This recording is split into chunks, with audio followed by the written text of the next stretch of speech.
The world has become crazy, and I mean, things are crazy. Now more than ever, I feel that it is important that we start asking ourselves important questions. Questions such as, how am I defining my life? What do I mean when I say I've got a good quality of life? How am I defining happiness?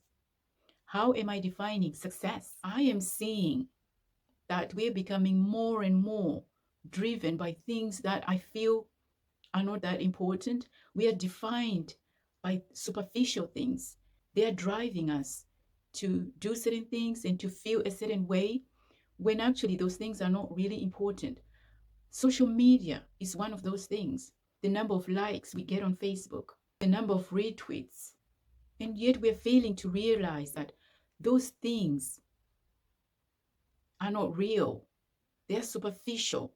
They're just on the surface. We're finding that at the end of the day, once we get all those likes and the adoration and everything, we're still empty inside. We're still unsatisfied. We feel hollow and we're still hurting inside. And why is that? I've come to the realization that the reason for that is because of the kind of things that we are attaching to our success, to our happiness. We have given them the center stage. We've given them so much weight to the extent that now they control us. We are like slaves. Excuse my language, but that's the reality. We have become slaves to those things.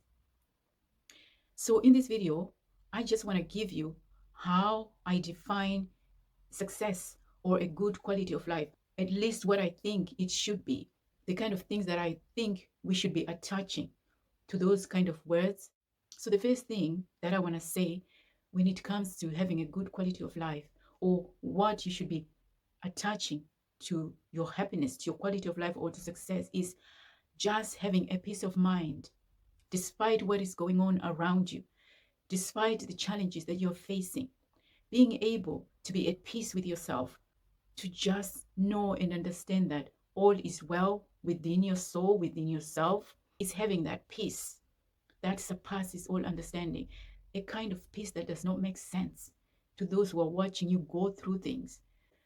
So that's the first thing I attach to having a good quality of life is peace, peace of mind. The second thing, when it comes to how I define a good quality of life, is good health. I mean, this one goes without saying. Without health, you can't do anything. You can't pursue your passions. You are no good to anyone. You can't work. You can't do all the things that you want to do in this life. So you need your health, both the physical health and the mental health, for you to be able to make good decisions, for you to be able to help others, to pursue your goals and dreams, to look after your children, to do everything that you can imagine. You need good health. You can have all the money in the world, but without health, without good health, you don't have anything. Your quality of life is compromised, is ruined without health. And the third thing, when it comes to success or a good quality of life, or whichever phrase you prefer, for me is the relationships in your life.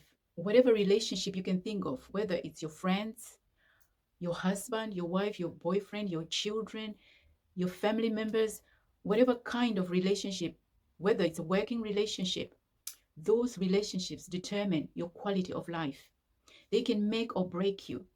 So you need to have good relationships and you need to cultivate healthy relationships. Are they serving you very well? Are they promoting your growth? And that's not to say that there won't be days where you experience conflict. That's something different. There's bound to be quarrels. There's bound to be some disagreements here and there. But those situations shouldn't deteriorate to such an extent that they start then to encroach on your mental health, on your physical health. It shouldn't get to that. It's about how you resolve your issues. If you argue with your wife or your boyfriend, how you resolve that argument makes all the difference in the world. So look at your relationships, the quality of your relationships, and ask yourself, are they serving me? Are they promoting my growth? And when you can say yes to those questions, then you know that you have a good quality of life. The fourth thing that I'll say when it comes to having a good quality of life is being able to live life on your own terms, being able to make your own choices as to how you want to live your life, having that freedom to live the life that you want, the life that you desire, being able to control your own narrative. Because when you don't have that freedom to make choices for yourself, to decide where you want to go, when you want to go, to decide what you want to eat, where you want to live, and how you want to conduct your life, then you don't have freedom. You don't have a good quality of life. There's no way you can have a good quality of life when you don't have that freedom to control your own choices. And freedom is one of those fundamental things that we need as human beings, that ability to choose how you move through life, because that makes you a slave. And yes, I understand there are certain situations where you can't just choose to do something, where you've got to follow a certain set of rules. But I'm talking about those fundamental choices, choices that have got nothing to do with where you work or a set of rules that is there for a purpose, for a reason, to protect others.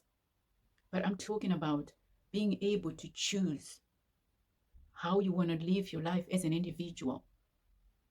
Those basic choices, when you can control those choices, when you can control your own narratives, when you can choose your own beliefs, when you can develop your own values without being coerced, without being forced by someone else.